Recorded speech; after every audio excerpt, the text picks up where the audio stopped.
27th TISO Greece Annual Convention, and we are delighted to have with us a presenter and a friend, Maria-Araxi Sachpazian. Maria, thank you very much for being here with us. Thank you. Thank you for, organizing this convention once again for all of us.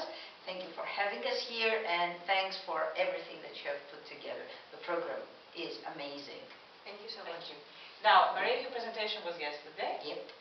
So why don't you tell our members a few things about it? What was the core message of your presentation? There is a story behind this presentation.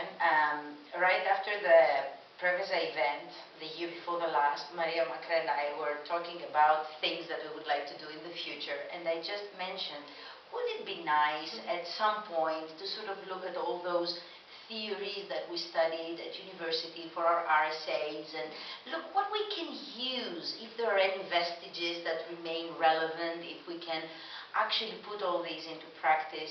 And Maria said, oh, that's a brilliant idea. If you do it, bring it to TISO Greece first. And I said, okay, I might, but I might take it to the competition first. So anyway, I tried it out last year, and indeed, a lot of people told me that it's a bit heavy. It's not the average thing you expect to see at a TESOL conference. It's not light stuff. But as a presenter, I got to review things which I hadn't reviewed for a long time and reconsider things. And I think that even in the most old-fashioned method, there are still things we can look at. And at the end of the day, what matters is how we engage our learners and how we learn from all those theories of learning, language acquisition, and how these can help us do the best for our learners. So basically, I think, although it wasn't the lightest stuff, it was beneficial. And we had a good time during the presentation. And I do believe that this topic, as you said, because you talked about the evolution of you as a teacher, it tied in well with the theme of the convention as well. It definitely did. I was so excited when I saw that the logo of the convention was not revolution, but re-evolution. Now, my last slide yesterday was that every revolution goes against the past, against every established regime, against all of the things that have been considered traditional and conventional. And all of a sudden, if we look at the meaning of re-evolution, it's completely the opposite, because in order to evolve, we need to know who we were, what our legacy is, and how we can use this legacy. I mean, it's very easy to say that, oh, they didn't know any better and they taught in those old-fashioned ways, but there were reasons for that. And perhaps that helps us see that even in what we consider now the perfect language teaching methodology, there are still gaps. So we need to be geared towards judicious eclecticism rather than one methodology or one aspect. So yes, I do believe that I was lucky. It did tie in well with the topic of the convention. Surely did. What do you think of the convention so far, Maria?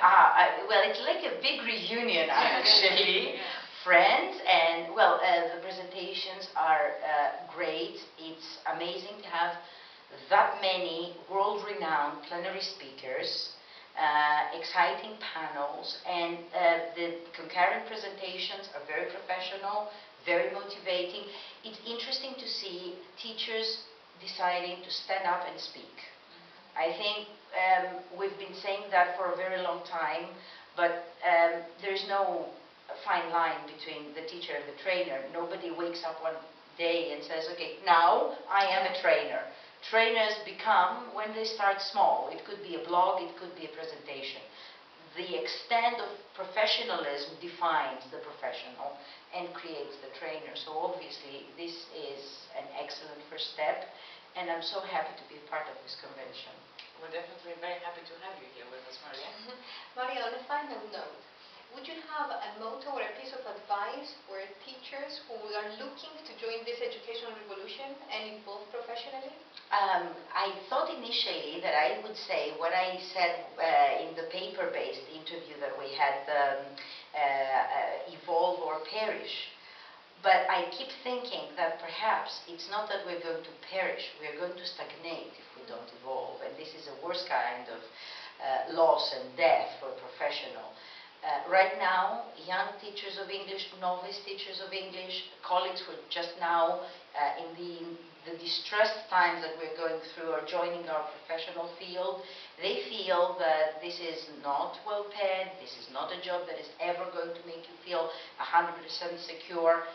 And I would like to say that we all, because there's no security in our job, nowhere, nobody feels secure in the country.